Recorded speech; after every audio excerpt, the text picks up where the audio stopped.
Brothers and sisters in Islam, if you are here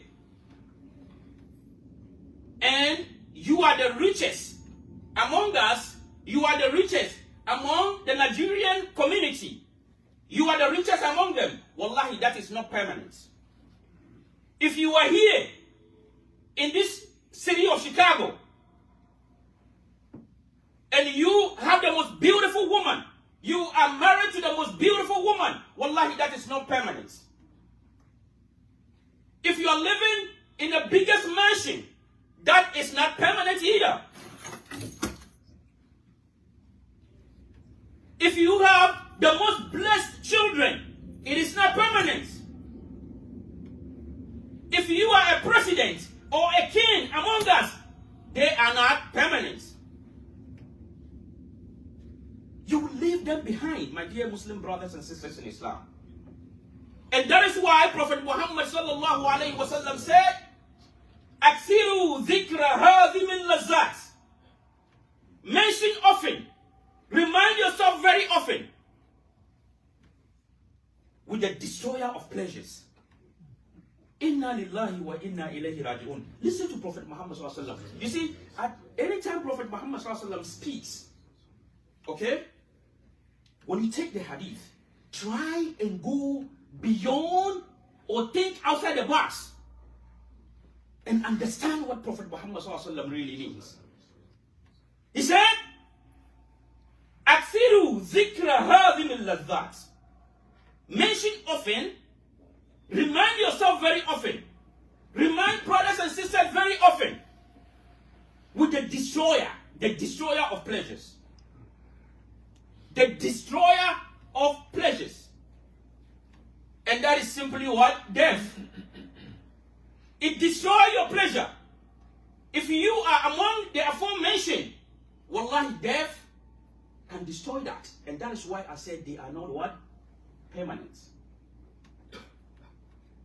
From this hadith, you realize that whatever situation that you find yourself, wallahi, that situation is highly impermanent. It's highly temporal. Why? It's temporary. Why? Because the Prophet Muhammad mentioned that. My dear Muslim brothers and sisters in Islam, I understand. To some people, they don't want to even hear about death. They don't want you to talk about it. And I understand them. Because imagine if you are Jeff Bezos, imagine if you are Elon Musk, imagine if you are Dangote, imagine if you are President Trump. Would you ever want death to be discussed in front of you? Think about it. You don't want death to be discussed in front of you because you have it all. But on the other hand, if you are among the poorest among us, anytime you see some of those billionaires, what comes to mind? What do you normally say? As soon as you see them, as soon as you look at them, you say, thank God that we will all die. That is what mostly we say.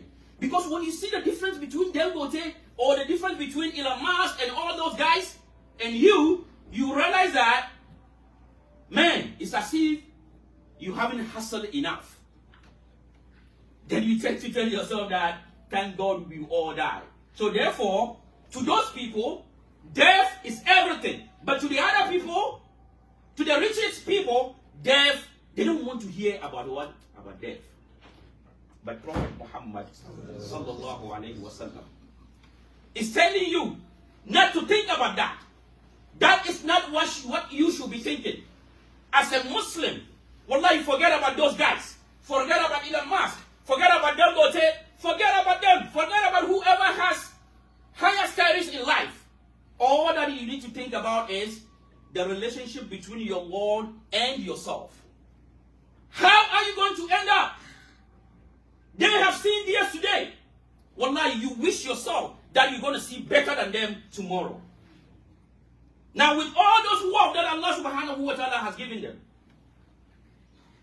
If they follow Allah, if they follow the path of Allah, and they spend their monies on the cause of Allah subhanahu wa ta'ala, yes, they're going to get favor. They will be favored in this dunya, and then on the day of judgment, they get some favor as well.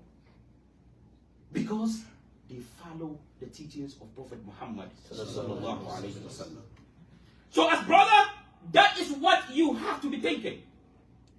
And that is why Prophet Muhammad sallallahu alaihi wasallam, in a hadith of Ibn Umar,